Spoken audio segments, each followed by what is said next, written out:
වෙනි වීඩියෝ තුලින් ළමයි අපි බලාපොරොත්තු වෙනවා පොදු වෘත්ත දෙකක් ස්පර්ශ වෙනකොට ඒ ස්පර්ශ ලක්ෂයේදී ඇතිවන්නා වූ පොදු ස්පර්ශකයේ සමීකරණය ගැනීම සහ ඒ ආශ්‍රිත ගැටලුව විසඳීම කියන කාරණාව අද අපි විසින් අධ්‍යයනය කරනවා. ඊට කලින් ළමයි අපිට පොඩි කරුණු කිහිපයක් මතක් කර ගැනීමට තියෙනවා. එකක් තමයි ළමයි අපි දන්නවා සරල රේඛා පාඩමේදී කිසියම් සරල රේඛා දෙකක් සමානයි කියුවාම අපි ඒ කාලේ කරේ අනුරූප සංගුණක සමාන කිරීම නෙවෙයි තමයි අනුරූප සංගුණක අතර අනුපාත සමානයි කියලා කියපු එක. ඒ කියන්නේ අපි ගොඩක් ළමයි කරන්නේ සරල රේඛා දෙකක් සමානයි කියන එකම රේඛාව වෙනවයි කියුවාම ළමයි කරන්නේ ඒවය අනුරූප සංගුණක සමාන කිරීම. හැබැයි එය වඩා නිවැරදි වෙන්නේ නැහැ. හරි අපිට ඕනම උදාහරණයක් ගන්න පුළුවන් ළමයි. මේ බලන්නකෝ. දැන් අපිට එක සමීකරණයක් තියෙනවා x ධන y ධන 1 සමානයි බිඳුව කියලා. තව සමීකරණයක් තියෙනවා 2x ධන 2y ධන 2 සමානයි බිඳුවයි. දැන් ළමයි මට කියන්නකෝ මෙයාගේ අනුරූප සංගුණකේ කීයද? මෙයාගේ අනුරූප සංගුණකේ 1යි. මෙයාගේ සංගුණකේ 1යි මෙයාගේ 2යි. මට කියන්න අනුරූප සංගුණක සමානද? නැහැ. මෙයාගේ සංගුණකේ 1යි. මෙයාගේ සංගුණකේ 2යි. මෙයාගේ මේක නියත 1යි මෙයාගේ නියත 2යි. දැන් ළමයි අපිට පේනවා මේ වල අනුරූප සංගුණක සමාන වෙන්නේ නැහැ. හැබැයි මේ සරල රේඛා දෙක මොකද කියන්නේ ළමයි? එකම සරල රේඛාව වෙන්න ඕනේ. මේ සමීකරණ දෙකක් මගින් දෙන්නේ එකම සරල රේඛාවේ සමීකරණය. ඒකට හේතුව තමයි මෙයා ළමයි දෙකෙන් බෙදන් ගියාම මේ සමීකරණය මේනේ හම්බෙන්නේ. මොකද බිංදුව දෙකෙන් බෙදුවාම බිංදුවමනේ. ඒකින්ද දැන් අනුරූප සංගුණක සමාන වෙනවා ඒක අවස්ථාවකදී. නමුත් ළමයි අපි රේඛාවල සමීකරණ දුන්නාම සාධාරණ අවස්ථාවක් ගන්න ඕනේ. ඒකට අපි ඕනෑම අවස්ථාවකට මේ කිසියම් රේඛා දෙකක් එකම සරල රේඛාව වෙනවා නම් අපි කියන්නේ ළමයි මෙයාගේ අනුරූප සංගුණක අතර අනුපාත සමානයි කියලා. මෙයාගේ ළමයි භාගයයි. එතකොට මෙයාගේත් ළමයි භාගයයි. මෙයාගේත් භාගයයි. මෙන්න මේ විදිහට ළමයි මෙන්න මේ තුනේ අනුපාත සමාන වෙනවා නම් සංගුණක අතර අනුපාත සමාන වෙනවා නම් අපි ඒකට කියනවා අන්න සමාන මේ අනුපාත තුනම ළමයි භාගයට සමානයි. භාග සමාන කියන්නේ මේ රේඛා දෙක කියන්නේ දෙකක් නෙවෙයි එකක්. ඔය රේඛා දෙක මගින් නිරූපණය කරන්නේ එකම සරල රේඛාව කියන කාරණාව තමයි අපි මෙතනදී පැහැදිලි කරගන්න ඕනේ. ඔක නම් අපි සරල රේඛා පාඩමේදී පැහැදිලිව අධ්‍යයනය කරා. බලන්නකෝ කිසියම් සමීකරණ දෙකක් එකම දෙකක් මගින් එකම සරල රේඛාවක සමීකරණ නිරූපණය වේ නම් ඒවායේ අනුරූප සංගුණක අතර අනුපාත සමාන විය යුතුයි. උදාහරණයක් අරන් තියෙනවා ළමයි අපි සමීකරණ දෙක අරන් තියෙනවා ax ධන by ධන c සමානයි බිඳුව කියලා එකක් අරන් තියෙනවා. අනිත් එක අරන් තියෙනවා lx ධන my ධන n සමානයි බිඳුව කියලා. මෙන්න මේ සමීකරණ දෙක මගින් එකම සරල රේඛාව නිරූපණය වෙනවා නම් ඒවයි අනුරූප සංගුණක සමාන වීම නෙමෙයි වෙන්න ඕනේ අනුරූප සංගුණක අතර අනුපාතයේ සමාන වීම තමයි වඩා නිවැරදි වෙන්නේ. පැහැදිලිද කියන කතාව? ඊළඟට ළමයි අපි මේ ගාන අධ්‍යයනය කරමු. මේකේ තියෙන්නේ මෙහෙමයි S1 කියලා වෘත්තයක් තියෙනවා. ඒ වෘත්තේ සමීකරණ අපි දෙන x වර්ගය ධන y වර්ගය ධන 6ක් y ධන 5 සමානයි බිඳුව සහ S2 සමානයි S2 කියලා වෘත්තයක් තියෙනවා. x වර්ගය ධන y වර්ගය ධන 2ක් x ධන 8යි y ධන 5 සමානයි බිඳුව කියලා සමීකරණ ටික දෙනවා. මෙම වෘත්ත වලට එකේ ඍණ දෙක ලක්ෂ්‍ය අනුබද්ධයෙන් පොදු ස්පර්ශ ජයායක් පවතින බව. ඒ කියන්නේ මොකද ළමයි පොදු ස්පර්ශ ජයායක් මම එක හයිලයිට් කරගන්න. පොදු ස්පර්ශ ජයායක් පවතින බව. එතකොට ළමයි පොදු ස්පර්ශ ජයායක් කියන්නේ මොකද්ද කියන කාරණාව අපිට උඩට යන්න. ළමයි ඔය කියන්නේ අපිට මේ වගේ සිද්ධියක් තියෙන්නේ. අපිට එකේ ඍණ දෙක කියලා ලක්ෂ්‍යයක් දෙනවා. මේ ලක්ෂ්‍ය අනුබද්ධයෙන් මෙන්න මෙහෙම වෘත්ත දෙකක් තියෙනවා. අපි දන්නේ නැහැ ළමයි වෘත්ත දෙක කොහොමද තියෙන්නේ. මම නිකන් මේකට ගැළපෙන විදිහට අදින්නම්කෝ. එතකොට ළමයි මේ වෘත්ත දෙක අපි හිතමු මෙන්න මේ විදිහට තියෙන්නේ කියලා. එතකොට මෙයාගේ පොදු ස්පර්ශක ජායක් අඳින්න ගියාම මෙයාගේ ළමයි මේ ස්පර්ශක අඳින්න බෑ. එතකොට මෙයාගේ මෙන්න මේ ස්පර්ශක ගන්නාම මෙයාගේ ස්පර්ශක ජාය කියලා කියන්නේ මේ ස්පර්ශ ලක්ෂවලදී හැදෙන එක. එතකොට අපිට පේනවා මේ වෘත්ත දෙකම ළමයි එකම ස්පර්ශක ජායක් නේ තියෙන්නේ. එකම ස්පර්ශක ජායක් නේ ළමයි තියෙන්නේ. එතකොට ඔන්නේ මේ සිද්ධිය තමයි මේක තමයි පොදු ස්පර්ශක ජාය කියලා කියන්නේ. හරිද? මේක තමයි අපි මෙතෙන්දී නම් කරන්නේ. අපි ළමයි වෙනම මේ ලක්ෂ්‍ය අනුබද්ධය කියන්නේ මේ වෘත්තයේ මේ ලක්ෂ්‍ය අනුබද්ධයෙන් මේ පොඩි වෘත්තයේ නැත්නම් එක වෘත්තයක් අරගෙන ඒ වෘත්තයේ ස්පර්ශක ජාය හොයනවා. ඊළඟට ආයි ඒ ලක්ෂ්‍ය අනුබද්ධයෙන් අනිත් වෘත්තයේ ස්පර්ශක ජාය හොයනවා. ළමයි ඔය කියන ස්පර්ශක ජායන් දෙක පොදු ස්පර්ශක ජායන් වෙනමයි කියන එකේ අදහස ස්පර්ශ ජායන් දෙකම එකම රේඛාවක් කියන එක නේ ළමයි. නේද පැහැදිලිද කියන කතාව? පොදු ස්පර්ශක ජාය දැන් මෙතනත් පොදු ස්පර්ශක ජාය කියලා නම් එක ස්පර්ශක ජාය තියෙන්නේ. එහෙනම් ළමයි අපි ඔක වෙන වෙනම ගොත් මේ පොඩි වෘත්තයේ ස්පර්ශක ජාය වුවාම එකක් එනවා.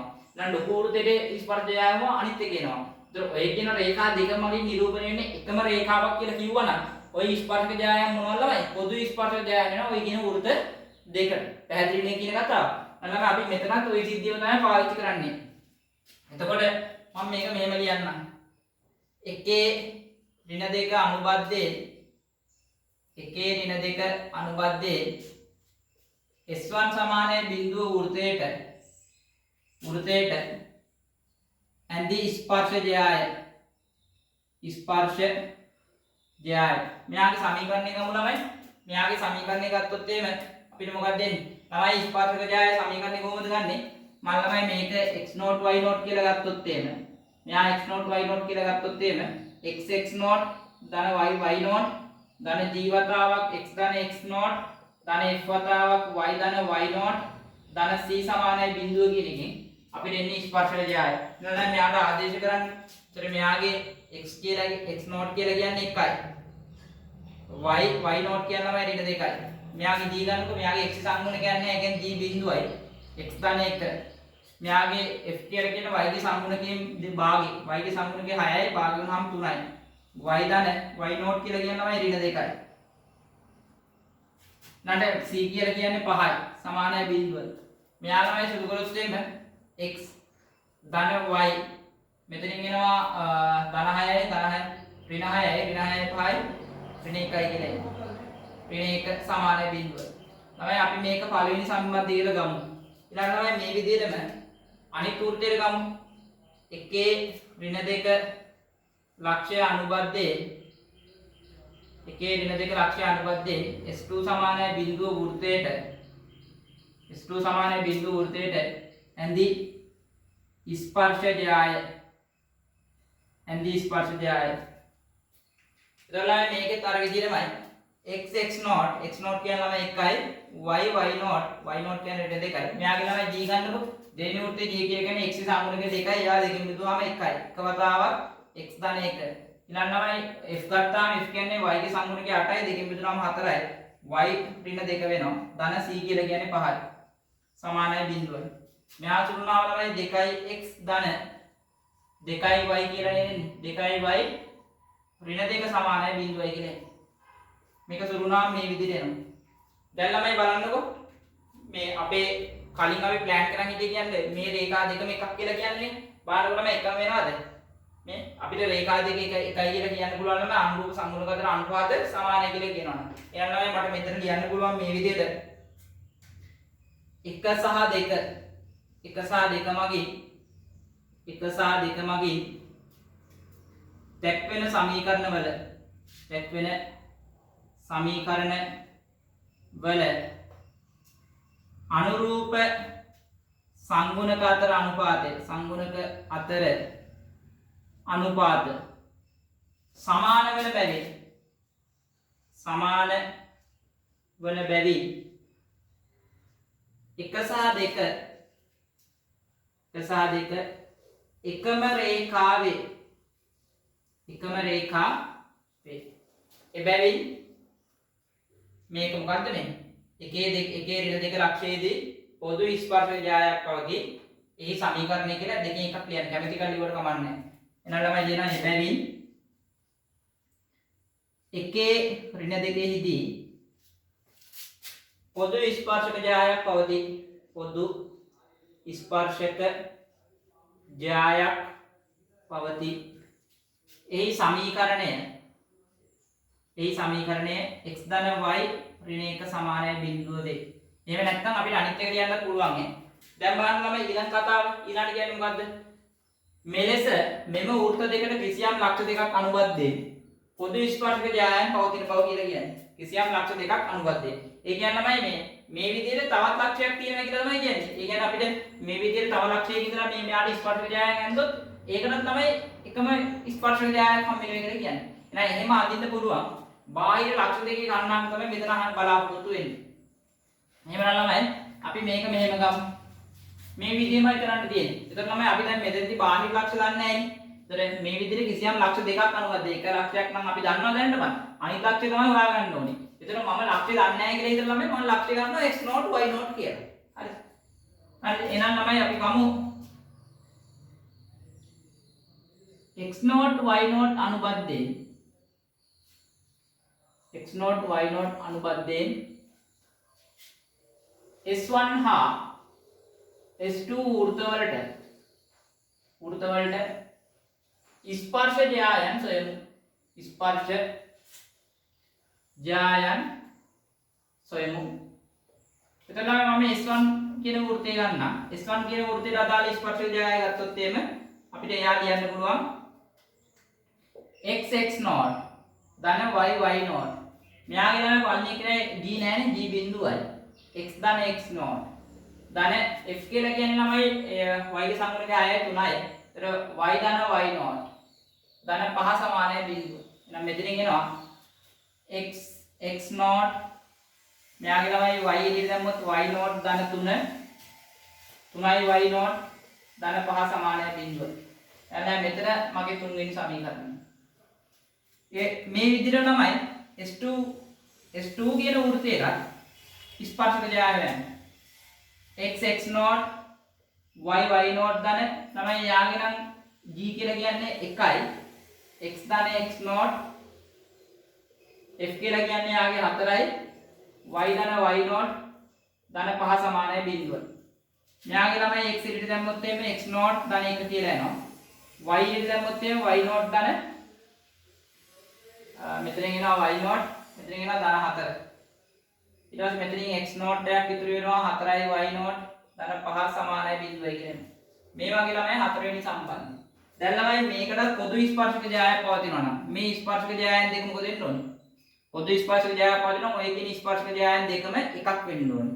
එහෙනම් අපිට මේ ප්‍රශ්නේ කියනවා ළමයි පොදු ස්පර්ශක ජයායන් කියලා නේ. පොදු ස්පර්ශක ජයාවක් පවතින බව. එහෙනම් ළමයි කියනවා මෙතන 3 සහ 4 ස්පර්ශ ජයායන් පොදු ස්පර්ශක ජයායක් වීමට මොකද වෙන්න ඕනේ? අනුරූප සංගුණක සමාන විය යුතුයි. එහෙනම් මට ගන්න පුළුවන් මෙයාගේ x සංගුණකයේ x naught යට එක්කනාගේ x සංගුණකයේ x naught ධන 1යි. අරයාගේ ළමයි y naught ධන 3යි y ගේ සංගුණකයේ. මෙයාගේ y naught ධන 4. මෙතනින් එනවා 5 3යි y naught ධන 5. 3යි y naught ධන 5 බෙදීම x naught ධන 4යි y naught ධන 5 සමානයි. ඔන්න මේ ටික දෙනවා. මෙන්න මෙහෙම වෙනවා ළමයි ඔය කියන රේඛා දෙකම එකක් වෙනවා. එහෙනම් ළමයි ඔහොම වෙන්නේ අපිට x naught y naught හොයාගන්න ඕනේ. අපි ගහන්නේ x naught y naught නේ. දැන් නොදන්න පද දෙකයි සමීකරණ දෙකක් ගොඩනගන්නේ. මම ළමයි මුලින්ම මෙයයි අරගෙන එකක් ගන්නවා. ඊට පස්සේ මෙයයි අරගෙන තව එකක් ගන්නවා. එහෙනම් ළමයි අපි මේක හදමු.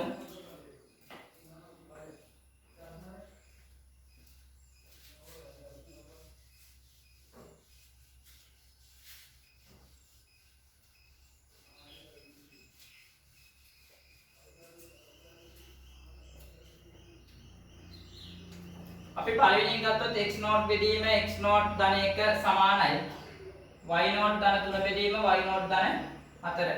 මෙයා ළමයි සුළු කරොත් අපිට එනවා හරස් නුරුවත් x naught වතාවක් y naught ධන 4 සමානයි x naught ධන 1 වතාවක් y naught ධන 3 කියලා එනවා. ඒතර x naught y naught ධන 4යි x naught y naught ධන 3යි x naught ධන y naught ධන 3. ඒතර තමයි x naught y naught කැපෙනවා. එහෙනම් මෙතනින් එනවා x naught සමානයි y naught ධන 3යි කියලා. මේක මගේ පස්වෙනි සම්බන්ධය කියලා ගන්න. තමයි මේ විදිහට ඊළඟ එකත් අපි ගමු. ඊළඟ සම්බන්ධය ගන්නේ තමයි පළවෙනි එකයි අන්තිම එකයි ගමු. ඒ කියන්නේ x naught බෙදීම x naught ධන 1 සමානයි 3යි y naught ධන 5 බෙදීම x naught ධන 4යි y naught ධන 5. අරස් තුන කරාම මේ එන x naught වතාවක් x naught ධන 4යි y naught ධන 5 සමානයි x naught ධන 1 වතාවක් 3යි y naught ධන 5 කියලා. එතන මෙතන x naught වර්ගය 4ක් x naught y naught 5ක් x naught 3ක් x naught y naught 5ක් x naught 3ක් y naught ධන 5 කියලා. දැන් ළමයි මෙතනදී x naught වර්ගය එනවා 4ක් x naught ධන 3ක් මෙතන 3ක් x naught y naught කියලා කියන්නේ මෙයා මේ පැත්තට ඉදිරියට වෙනවා. මෙතන මෙතනින් එනවා x naught y naught කියලා. 5ක් x naught 5ක් x naught කැපෙනවා. අරයා මේ පැත්තට එනවා 3යි y naught වෙනවා. ධන 5 මේ පැත්තේදී ඍණ 5ක් වෙනවා. සමානය බිඳුවයි කියන්නේ.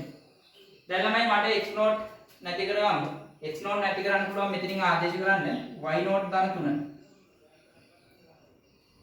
ධන y නෝට් ධන 3 වතාවක් y නෝට් ඍණ 3යි y නෝට් ඍණ 5 සමානයි බිඳුව.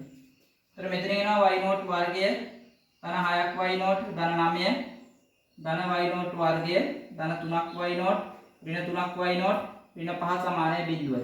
එතකොට ඍණ 3ක් y නෝට් ධන 3ක් y නෝට් කැපිලා යනවා. නම් මේක සුළු නාම නම් 2යි y නෝට් වර්ගය ධන 6ක් y නෝට් ධන 4 සමානයි බිඳුවයි කියන්නේ. මෙයා තමයි සාධක කරනවා 2යි y නෝට් වතාවක් y නෝට් 4 කියන එක දේවරක් දෙක කියලා කඩන්න පුළුවන් නේ. දෙකටම ධන දාන්න. මෙන්න මේ වෙලෙන් තමයි එන්නේ. එතකොට මෙතනින් එනවා එක්ක 2යි y නෝට් ධන 2 සමානයි බිඳුව හෝ එහෙම නැත්නම් y නෝට් ධන 2 සමානයි බිඳුව වෙන්න ඕනේ. එහෙනම් මෙතනින් y නෝට් සමානයි ඍණ 1යි කියලා එනවා. මෙතනින් y නෝට් සමානයි ඍණ 2යි කියලා එනවා. දැන් ළමයි y නෝට් සමානයි ඍණ 1 වුණාම අපිට x නෝට් ගන්න පුළුවන්. x නෝට් කියලා කියන්නේ y නෝට් ධන 3 වෙනවා. y නෝට් කියන්නේ ඍණ 1 ධන 3. ඒ කියන්නේ ධන 2යි කියන්නේ. එතන ඊළඟ y නෝට් සමානයි ඍණ 2 වුණාම x නෝට් කියලා කියන්නේ ඍණ 2 ධන 3. ඒ කියන්නේ අපි ධන 1යි කියන්නේ. ඊළඟ මේ ඛණ්ඩාංක දෙක කියන එක ඛණ්ඩාංකයක් 2 ඍණ 1 අනිත් ඛණ්ඩාංකයේ 1 ඍණ 2. මෙන්න මේ දෙක තමයි තමයි බාහිර ලක්ෂ්‍ය දෙක. එක ඛණ්ඩාංකයේ කොහොම මෙයාම වෙන්න ඕන. අනිත් එක තමයි අපි ගන්න ඕන. හරි නේද තමයි පැහැදිලිනේ. අපිට මේ ඊළඟ ගන්න බලමු. මේකේදී මේවා x වර්ගය ධන y වර්ගය ධන 2ක් x ධන 6ක් y ධන 1 සමානයි බිඳුව සහ 4යි x ධන 3යි y ඍණ 5 සමානයි බිඳුව වේ කියලා කියනවා. රේඛාව වෘත්තේ නොකපන බව පෙන්වන්න කියලා කියන්නේ. ඒතර පළවෙනි රේඛාව වෘත්තේ නොකපන බව පෙන්වන්න කියන්නේ තමයි මේ තියෙන අපේ වෘත්තය. රේඛාවක් මෙහෙම තියෙනවා. ඒ කියන්නේ අනිවාර්යෙන් වෘත්තයේ ආරයට වඩා මේ රේඛාවට තියෙන ලම්බක දුර මොකද වෙන්නේ? විශාල ළමයි. r ට වඩා d විශාල නම් කවදාවත් වෘත්තේ කපනවද? ඔය කියන රේඛාව මගේ. නෑ ළමයි. එහෙනම් මට මෙයාගේ අරයයි අර d කියන එකයි හොයාගන්න ඕන. ළමයි එතකොට මට ඔය කියන වෘත්තේ මම වෘත්තේ s කියලා ගන්නම්කෝ. වෘත්තේ ළමයි s කියලා ගත්තොත් x වර්ගයේ ධන y වර්ගයේ ධන 2ක් x ධන 6ක් y ධන 1 සමානයි බිඳුව.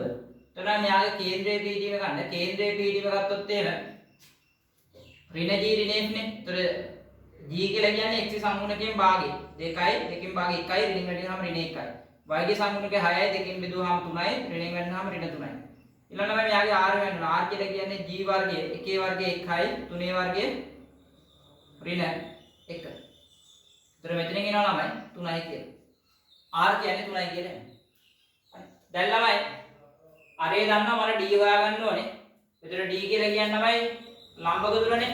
එහෙනම් මට ඕන ළමයි ඍණ 1 ඍණ 3 සිට 4x ධන 3y ඍණ 5 සමානයි බිඳුවට ඇති ලම්බක දුර. ලම්බක දුර අපි d කියලා ගත්තොත් d සමානයි මෙයා ගත්තා කියලා ළමයි ax නෝට්. එතන 4 වතාවක් x යගේ ඍණ 1යි ධන 3 වතාවක් y යගේ ඍණ 3යි ඍණ 5 මාපාංකයේ බෙදීම 4 වර්ගයේ 16යි 3 වර්ගයේ 9යි එයාගේ වර්ගමූලය. එතන මෙතන එනවා ඍණ 4යි ඍණ 9යි ඍණ 5 බෙදීම එතන 5යි කියලා එන්නේ. 5යි කියලා එන්නේ. මෙයාගේ මාපාංකය. එතන මෙතන ඍණ 13යි 13යි ඍණ 18යි ධන 18 බෙදීම 5යි. ධන 18යි බෙදීම 5යි කියලා කියන්නේ මේ 3.6 3.6ක් විතර.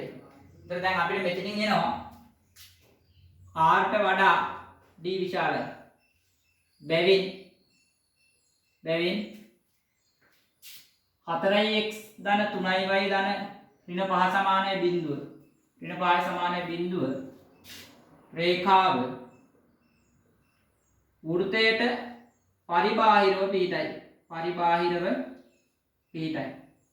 මෙන්න මේක කියන්න පුළුවන්. ඊළඟට බලන්න ළමයි කියන්නේ. ඊළඟට කියනවා විචල්්‍ය සරල රේඛාවක් දී ඇති වෘත්තයේ p හා q විදි ලක්ෂ දෙකකදී ඡේදනය කරනවා. අපි බිඳුව නැන්දොත් මේවනේ. මේ තියෙන අපේ සමාන බිඳුව කියන වෘත්තය. මෙයාගේ ළමයි විචල්්‍ය සරල රේඛාවක්. අපි විචල්්‍ය සරල රේඛාව මේක කියලා ගමුකෝ. මේක තමයි අපේ විචල්්‍ය සරල රේඛාව. එතකොට P හා Q දී තැන් දෙකකදී කපනවා. එහෙනම් මෙතන වෙන්නේ නැති P මෙතන තමයි Q. ඊට පස්සේ කියනවා P හා Q දී වෘත්තයේ ස්පර්ශක. P හා Q දී වෘත්තයේ ස්පර්ශක ඇන්දොත් ස්පර්ශක කියලා කියන්නේ මේ වෙන ළමයි. එකක් මෙහෙම යනවා. මෙතනදී මෙහෙම යනවා. ස්පර්ශක දී ඇති සරල රේඛා මත. දී ඇති සරල රේඛා කියන්නේ මේකෙන් ළමයි. මෙන්න මෙයා මත පිහිටුණා කියලා කියන්නේ. ස්පර්ශක දී ඇති සරල රේඛා මතදී හමු වේ. يعني මේ දෙක හම්බ වෙන්නේ මේ සරල රේඛාව මත. මේ සරල රේඛා සමීකරණ 4x ධන 3y ඍණ 5 සමානයි බිඳුව කියලා. හමු වේ. මෙම විචල්්‍ය රේඛාව කියන්නේ අරක අචල ලක්ෂයක් කරා ගමන් කරනවා කියලා පෙන්වන්න තියෙනවා. ළමයි අපි එතන මේකින සිද්ධි ටිකට අනුරූප සමීකරණ ලියලා බලමු. එකක් තමයි මේ තියෙන්නේ මොකද්ද මේ විචල්්‍ය සරල රේඛාව කියන ස්පර්ශක ජයාට. ඒ කියන්නේ මෙයා අනුබද්ධයෙන් ස්පර්ශ ජයාට සමීකරණය ලියවන කන්නේ ළමයි. මෙතන ලක්ෂය ළමයි මට මෙතන ලක්ෂය ගන්න පුළුවන් නේද? අපිට x0 y0 කියලා ගන්න පුළුවන්. හැබැයි x0 y0 කියලා ගත්තාම මේ රේඛාව මතින් ඉඳලා ළමයි මම මෙයාට x0 කියලා ගත්තොත් නැත්නම් අපි මෙයාට ලැම්ඩා කියලා ගමු. ලැම්ඩා හරි අල්ෆා හරි කියලා ගමු. මෙයා අපි ලැම්ඩා කියලා ගත්තොත් x කියන්නේ ලැම්ඩා කියලා ගත්තොත් තමයි y කියන එක නා මෙතනින් ගත්ත හැකි y යුක්ත කරන්න ඕන. මෙතනින් y යුක්ත කරොත් එහෙම y සමාන වෙනවා 4යි 5 ඍණ 4x. 5 ඍණ 4x බෙදීම 3 කියන්නේ. ඒතර x කියන්නේ ලැම්ඩා. ඒතර 5 ඍණ 4යි ලැම්ඩා බෙදීම 3යි කියලා. ඒතර ළමයි නොදන්න පද එකයි තියෙන්නේ. පැහැදිලි කියනවාද? එයා ළමයි මට මෙන්න මේ ලක්ෂ්‍ය අනුබද්ධයෙන් මේක තමයි ඡේද ලක්ෂ්‍ය මේ ලක්ෂ්‍ය අනුබද්ධයෙන් ස්පර්ශජය ගන්න පුළුවන්. එහෙනම් අපි ලියමු ඔය කියන ලක්ෂ්‍ය අනුබද්ධයෙන් අපි මේක r කියලා නම් කරගමුද? r අනුබද්ධයෙන් ස්පර්ශජය සමීකරණය. r අනුබද්ධයෙන් ස්පර්ශජයේ සමීකරණය ලබා ගමු.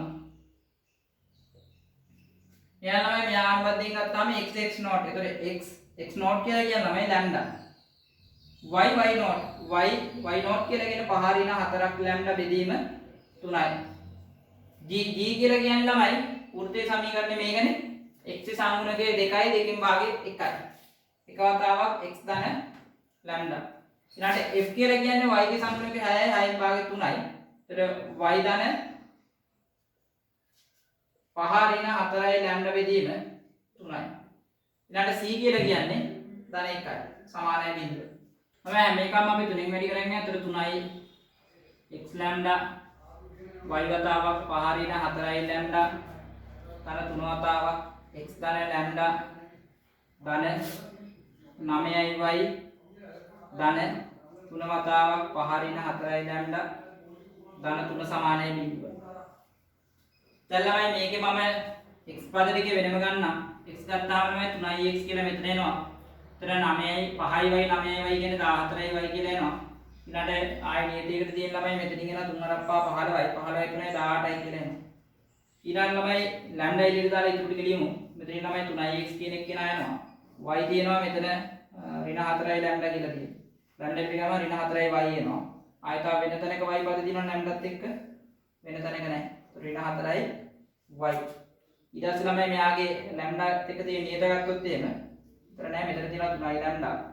මෙතන තියෙනවා ළමයි ඍණ 12යි. ඒතර කියන්නේ ඍණ 9යි. ඍණ 9යි ලැම්ඩා කියලා. ඍණ 9යි. මෙන්න මේ එකක් එනවා. දැන් ළමයි මෙහෙමයක් ආපුවම අපිට මොකද්ද මේකෙන් නිගමනය කරන්න පුළුවන්? මේ තියෙන ළමයි අපේ L1 දර ලැම්ඩා L2 කේස් එකනේ තියෙන්නේ. මේ තියෙන ළමයි L1 සමානයි 0යි. L2 සමානයි 0යි. එතන මේ විචල්්‍ය රේඛා මේ මොනද? ඡේදන ලක්ෂ්‍ය හරහා යන මේ සරල රේඛා සමීකරණය තමයි අපිට එන්නේ L1 ධන ලැම්ඩා L2 සමානයි 0 කියන්නේ. ලැම්ඩා L2 සමානයි 0 කියන්නේ.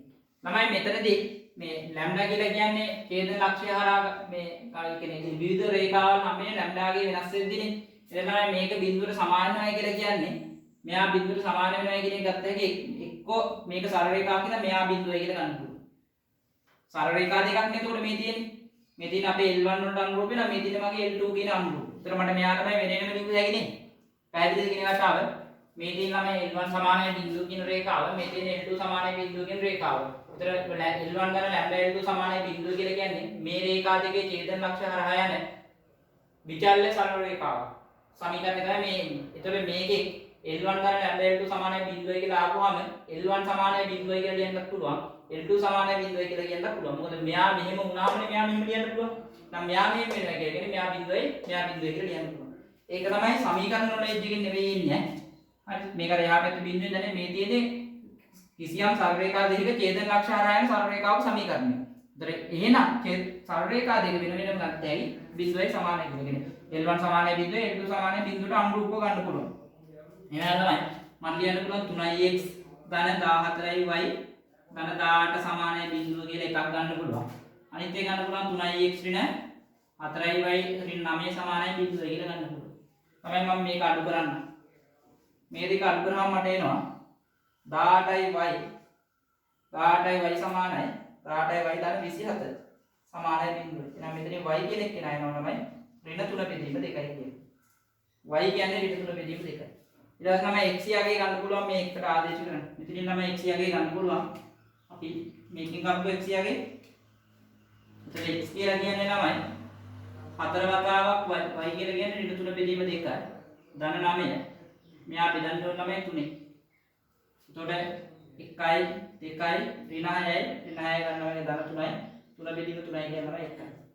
එයා තමයි මෙන්න මේ අපි කියන්නේ මෙතන අචල ලක්ෂයක් කරා ගමන් කරනවා කියන්නේ. එහෙනම් තමයි මෙන්න මේ රේඛාව මත විතර සරල රේඛාව මත තියෙන අචල ලක්ෂය ඛණ්ඩාංක වෙන්නේ 1 ඍණ 3 බෙදීම 2 කියන එක. 1 ඍණ 3 බෙදීම 2 කියන ලක්ෂය.